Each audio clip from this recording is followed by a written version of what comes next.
গির্জায় রূপান্তরিত করেছে। তো মোহতারাম হাজরিন, যে বলতে চেয়েছিলাম যে ছোট ছোট গুনাহ মানুষকে কোথায় নিয়ে যায়। আজকে মনে করেন যে আমরা কাকে আল্লাহ কিভাবে হেদায়েত দিবেন, কাকে কিভাবে এই পথে নিয়ে আসবেন, আমরা অনেক সময় পাপীকে ঘৃণা করি। পাপীকে ঘৃণা করা যাবে? পাপকে ঘৃণা করতে হবে। কাকে কোনভাবে আল্লাহ কবুল করেন বলা যায় না। হযরত ওমর রাদিয়াল্লাহু তাআলা আনহু, উনি তো মনে হয় শুরুতে অনেক বড় আল্লাহ বলেছিলেন নাকি? তাকে হত্যার উদ্দেশ্যে বের হয়েছিলেন রাসূল করিম সাল্লাল্লাহু আলাইহি ওয়াসাল্লাম। পরবর্তীতে আল্লাহ রাব্বুল আলামিন হেদায়েতের নূর দিয়ে এমন ভাবে তার জীবনটাকে সাজিয়ে দিয়েছেন, তিনি হয়েছেন কি মুসলিম বিশ্বের দ্বিতীয় খলিফা। শাইখ আব্দুল্লাহ আন্দালুসি রাহমাতুল্লাহ আলাইহি স্পেনের একজন জগৎ বিখ্যাত আলেম ছিলেন। তো উনি ওনার সাথীদেরকে নিয়ে একদিন বের হয়েছেন সফরে। শাইখ আব্দুল্লাহ আন্দালুসি রাহমাতুল্লাহ আলাইহি যখন সফরে বের হলেন, উনি সফরে যাইতে যাইতে সামনে যেয়ে দেখে এক খ্রিস্টান রমণী নারী এক ঝর্ণা থেকে পানি নিচ্ছেন।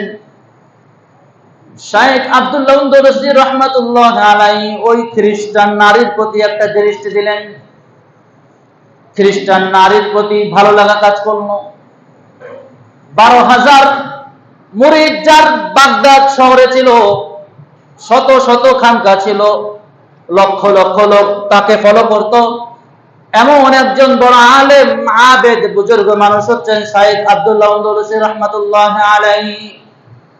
শাইখ আব্দুল্লাহ আন্দালুসি রাহমাতুল্লাহ আলাইহি এরপর ওই মেয়েটাকে ভালো লাগার পরে ওই মেয়েকে বললেন যে তোমাকে আমার ভালো লেগেছে। অর্থাৎ শাইখ আব্দুল্লাহ আন্দালুসি রাহমাতুল্লাহ আলাইহি মেয়েকে বিবাহ করতে চান।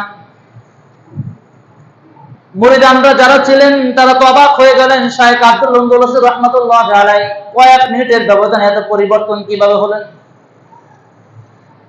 মেয়ের বাবার কাছে গেলেন, শাইখ আব্দুল্লাহ আন্দালুসি বললেন আমি আপনার মেয়েকে বিবাহ করতে চাই। মেয়ের বাবা বললেন খ্রিস্টান ধর্ম গ্রহণ করতে হবে, আমি আমার মেয়েকে তোমার সঙ্গে বিবাহ দিব। এরপর আমার খামারে অনেক শুকর আছে, এই শুকরগুলো চড়াইতে হবে, এগুলো যদি তুমি করো আমার মেয়েকে তোমার হাতে দিব। শাইখ আব্দুল্লাহ আন্দালুসি রাহমাতুল্লাহ আলাইহি রাজি হয়ে গেলেন, বললেন আমি শুকর চড়াইতেও রাজি, খ্রিস্টান ধর্ম গ্রহণ করতেও রাজি, এরপরও আপনার মেয়েকে আমার চাই। মুরিদানরা শাইখের এই অবস্থা দেখে প্রস্থান করলেন, চলে গেলেন। সমগ্র আন্দালুস শহরে ছড়িয়ে পড়ল জগৎ বিখ্যাত আলেম অনেক বড় বুজুর্গ আব্দুল্লাহ আন্দালুসি খ্রিস্ট ধর্ম গ্রহণ করেছেন। শাইখ আব্দুল্লাহ আন্দালুসি রাহমাতুল্লাহ আলাইহি যথারীতি খামারে শুকর চড়াচ্ছেন, খ্রিস্ট ধর্ম অনুযায়ী নিজের জীবন যাপন করতেছেন। তার মুরিদানরা চারদিকে মুনাজাত করতেছে, আমল করতেছে, আল্লাহ আপনি জগৎ বিখ্যাত আলেম শাইখ আব্দুল্লাহ আন্দালুসি রাহমাতুল্লাহ আলাইহিকে ইসলামের পথে আয়না দেন। শাইখ আব্দুল্লাহ আন্দালুসি রাহমাতুল্লাহ আলাইহি তারও পীর ছিলেন, তিনিও দোয়া করতেছেন।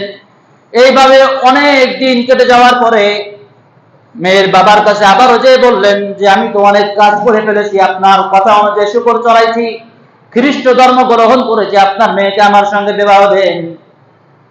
মেয়ের বাবা বললেন আরো কিছুদিন অপেক্ষা করো, আরো কিছুদিন শুকর চড়াও, আরো কিছুদিন খ্রিস্ট ধর্ম অনুযায়ী নিজের জীবন যাপন করো, এরপর আমি আমার মেয়েকে তোমার সঙ্গে বিবাহ দিব।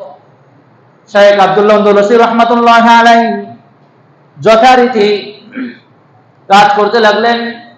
হঠাৎ করে একদিন ওনার কেমন জানি মনে হলো আমি যে পথে আছি, যে মেয়ের জন্য আসছি, এটা ঠিক কিনা। নিজের সবচেয়ে বড় নিয়ামত তাওহীদের নিয়ামত আমি দূরে ঠেলে দিয়েছি, নিজের সবচেয়ে বড় বুজুর্গ আমি এই বুজুর্গগিরি একটা রমণীকে পাওয়ার জন্য ঠেলে দিয়েছি। দুনিয়াবি এই সামান্য জান্নাতের ভুয়া নিয়ামতকে পাওয়ার জন্য আমি আমার আসল জান্নাতকে বর্জন করেছি। অতএব উনি মনে মনে ভাবতে লাগলেন যে যে পথে আছি এই পথ ঠিক কিনা। হঠাৎ করে ওনার মনের ভিতরে একটু মোচড় দিল যে আসলেই আমি যেটা করছি এটা তো ঠিক না, এটা দ্বারা তো মুক্তি পাওয়া যাবে না। সুতরাং উনি আবারও সকলের দোয়ার বরকতে ইসলামে ফিরে আসলেন, বলেন সুবহানাল্লাহ। এই সব কিছুর মূলে কি ছিল? কুদৃষ্টি। কি ছিল? কি দৃষ্টি? কুদৃষ্টি। আমাদের যাদের মোবাইল আছে, আমি সহ, আমাদের সমাজ ব্যবস্থাকে যেভাবে ঢেলে সাজানো হয়েছে, আপনি বাইরে বেরোবেন, দেখবেন যে স্যান্ডেলে না কি স্যান্ডেল সব বিশাল এক মেয়ের ছবি, হুইল পাওয়ার এক মেয়ে, ভীম বার এক মেয়ে, খাবার এক মেয়ে, নুডলস এক মেয়ে, মানে জগৎটাকে মেয়েময়। বিলবোর্ডে তাকাবেন, মেয়ের বিশাল ছবি। কেন ভাই? পুরুষরা কি নুডলস খায় না? একটা পুরুষের ছবিও তো দেওয়া উচিত ছিল। যদি সমান অধিকারের কথা, আমরা কুদৃষ্টি থেকে বাঁচতে হবে। কি থেকে বাঁচতে হবে? একটা মেয়ে যাচ্ছে, আপনার চোখে চোখ পড়েছে, কয়বার তাকাবেন? দৃষ্টি পড়েছে, আপনি নামায় নিয়েছেন, ওই দৃষ্টিটা মাপ, আপনি নামানোর পরে আবার মনে হলো যে পুরো অবয়ব তো বোঝা যাচ্ছে না, আবার একটা তাকালেন। এটাকে কি বলা হয়? কুদৃষ্টি। আল্লাহ রাব্বুল আলামিন এই কুদৃষ্টি থেকে আমাদেরকে হেফাজত করুন, বলেন আমিন। শুধু মেয়েদের পর্দা আছে না, ছেলেদেরও পর্দা আছে? আছে না? এটা পালন করতে হবে। তো যে কথা বলতেছিলাম, আপনারা পাকিস্তানের বিখ্যাত র‍্যাপ শিল্পী জুনায়েদ জামশেদের নাম শুনেছেন? জুনায়েদ জামশেদ রহমাতুল্লাহ আলাইহি মারা গেছেন। উনি সারা জীবন র‍্যাপ গান গেয়েছেন এবং তাবলীগ জামাতের দাওয়াতের কারণে উনি শেষ দিকে এসে সবকিছু, উনি মানে র‍্যাপ শিল্পী ছিলেন, মানে যেমন তেমন শিল্পী না, পাকিস্তানের 1 নম্বর শিল্পী ছিলেন। আল্লাহ রাব্বুল আলামিন হেদায়েতের নূর পৌঁছে দিয়েছেন, বিখ্যাত ক্যারিয়ার, শত কোটি টাকার বিজনেস, সবকিছু ছেড়ে দিয়ে ইসলামের প্রকৃত ইসলামের ছায়াতলে এসে হেদায়েতের মাধ্যমে নিজের জীবনকে সাজিয়েছেন, বলেন সুবহানাল্লাহ। তো এজন্য কাকে, কোন ভাবে, কিভাবে আল্লাহ রাব্বুল আলামিন হেদায়েত দান করবেন তিনিই জানেন। তো এজন্য আমাদেরকে পাপীকে ঘৃণা করা যাবে না, পাপকে। কাকে? এজন্য মুহতারাম হাজরিন, আমরা সত্য কথা বলতে দ্বীনের প্রকৃত উদ্দেশ্যটাই আমরা হারিয়ে ফেলেছি। দ্বীন মানে কি? জীবন ব্যবস্থা। দ্বীন মানে কি? জীবন ব্যবস্থা। এই শব্দটার অর্থ যদি আমরা হৃদয়ঙ্গম করতে পারি, যদি নিজের ভিতরে ধারণ করতে পারি, তাহলে আমরা যে বাতিলের পিছে ছুটি, বাতিলকে ডিফেন্ড করতে হককে চাপিয়ে দিই, হককে মাইনাস করে দিই, এটা হবে না। জীবন ব্যবস্থা মানে বুঝেন, আপনার জন্ম থেকে নিয়ে মৃত্যু পর্যন্ত জীবন যা কিছু, সব কিছু কি অনুযায়ী হতে হবে? কি অনুযায়ী? ইসলাম অনুযায়ী। আমরা পেঁচায় গুছায় ডাইরেক্ট কথা বললেও বলতে পারি, কিন্তু এত পেঁচানোর উদ্দেশ্য কি জানেন? যাতে ফিতনা না হয়। যাতে কি না হয়? ফিতনা না। মুহতারাম হাজরিন, যে আলোচনা করতেছিলাম, শাইখ আব্দুল্লাহ উন্দুলুসি রাহমাতুল্লাহ আলাইহি যে কোনো একটা পর্যায়ে হেদায়েত পেয়েছেন। আমরা যদি ছোট ছোট গুনাহগুলোকে গুনাহ না মনে করি, কেমন জানি আমরা আব্দুল্লাহ উন্দুলুসি রাহমাতুল্লাহ আলাইহির মতো আমাদের জীবনটা হয়ে যায়। আব্দুল্লাহ উন্দুলুসি রাহমাতুল্লাহ আলাইহি তার যে কোনো মুরব্বিদের বারাকায়, তাদের দোয়ার কারণে আবার ইসলামের হেদায়েতের পথে ফিরে এসেছে। আমরা না জানি এই পথে আবার ফিরতে নাও পারে। তার জলযন্ত্র প্রমাণ আছে না বাংলাদেশে? কত মানুষ আছে নিজ ইচ্ছা ইসলাম ত্যাগ করেছে। কওমি ফারেগা আলেম, নাম বলবো না, নাম বললেই সবাই যে ইউটিউবে সার্চ দিবে, সেই আলেম হাফেজ মাওলানা এবং ভালো আলেম, ঢাকার মালিবাগের মতো মাদ্রাসায় সে পড়েছে, ইমামতি করেছে 12 বছর। কয় বছর? ঢাকার বুকের মসজিদ ইমামতি করেছে, মাহফিল করেছে, সেমিনার করেছে। এমন একজন আলেম বলছে আমি ইসলাম মানি না, বলেন নাউজুবিল্লাহ। বলছেন ইসলাম হচ্ছে মুহাম্মাদের আনিত দিন, ইসলাম হচ্ছে ডাকাত মুহাম্মাদের আনিত দিন, বলেন নাউজুবিল্লাহ। এই কথা কে বলছে? একজন হাফেজ তসলিমা নাসরিনের সঙ্গে সে নিয়মিত তার অনুষ্ঠান হয়, দাড়িটারি সব কিছু কামায়া গত রমজানের আগের রমজানে মদের গ্লাস হাতে নিয়ে এরপরে বলতেছে শাহরুর রমাদান আল্লাযী আনজালা ফীহিল কুরআন। কে? একজন আলেম। সুতরাং এটা খুব কঠিন একটা জিনিস।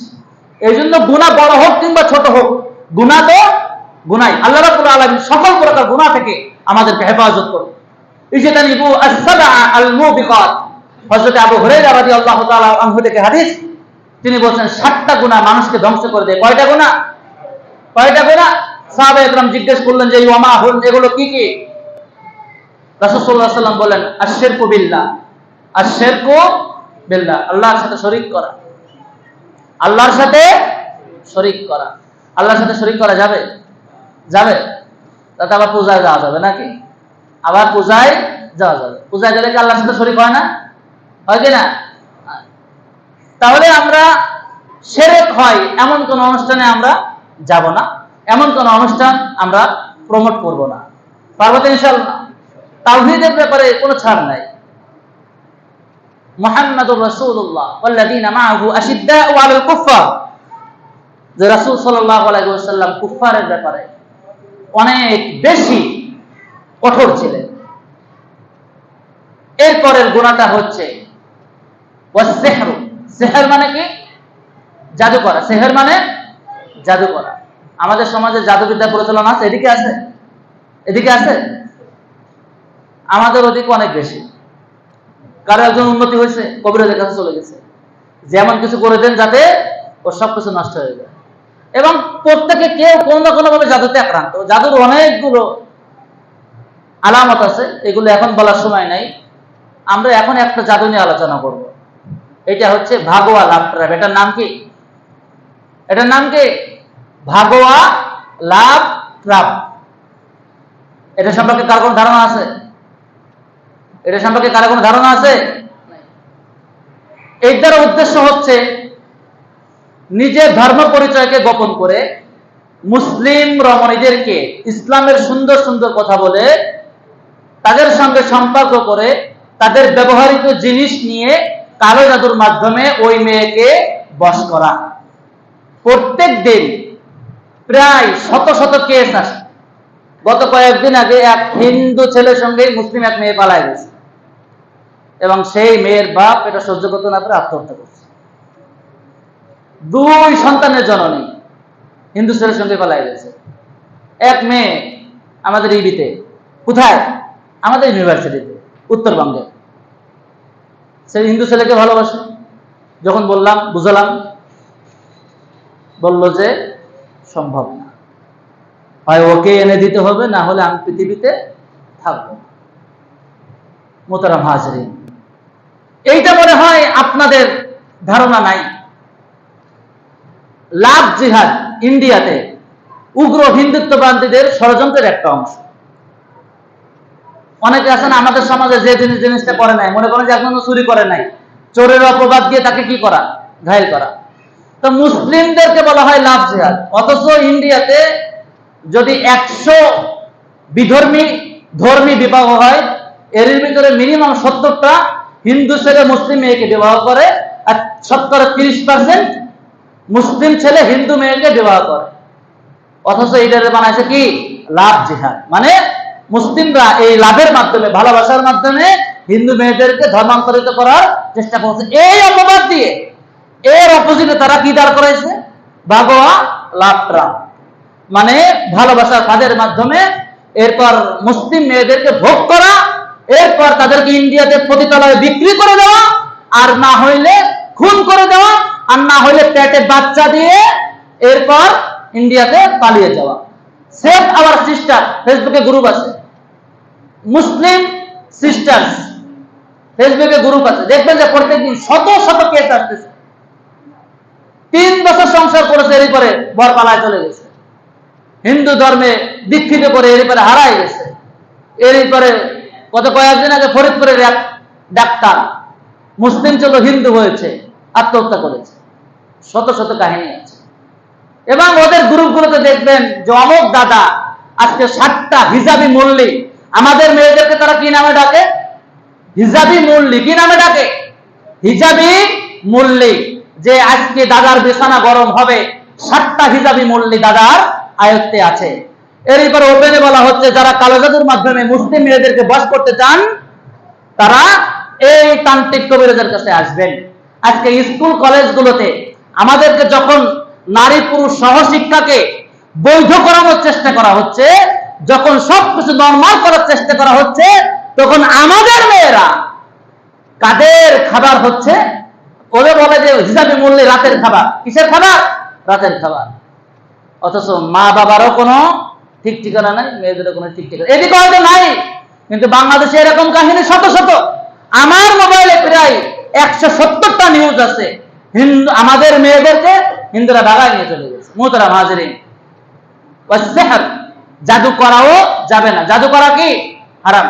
একজনের উন্নতি আপনার সহ্য হচ্ছে না, আপনি জাদু করে দিলেন, তান্ত্রিকের কাছে গেলেন, ওহরহ এবার খাবারের মাধ্যমে জাদু, বসে আনার জাদু, জাদু সত্য। এই থেকে বাঁচার জন্য সবসময় কি করতে হবে? কোরআনুল কারীম পড়তে হবে, কোরআন তেলাওয়াত করতে হবে, বেশি বেশি আল্লাহর জিকির করতে হবে।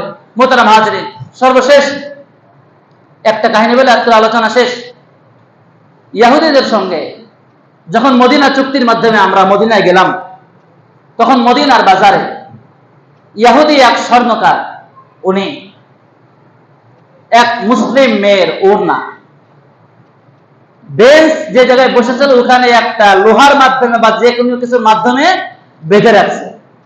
মুসলিম মেয়ে যখন ওখান থেকে উঠে চলে যেতে গেছে, ওড়নার কোনা তো কি বাধা, যখন চলে যেতে গেছে ওড়না কি ওই সঙ্গে আটকে রয়েছে। মুসলিম নারী কি হয়ে গেলেন? ওড়না বুক থেকে কি সরে গেল, খালি হয়ে গেল।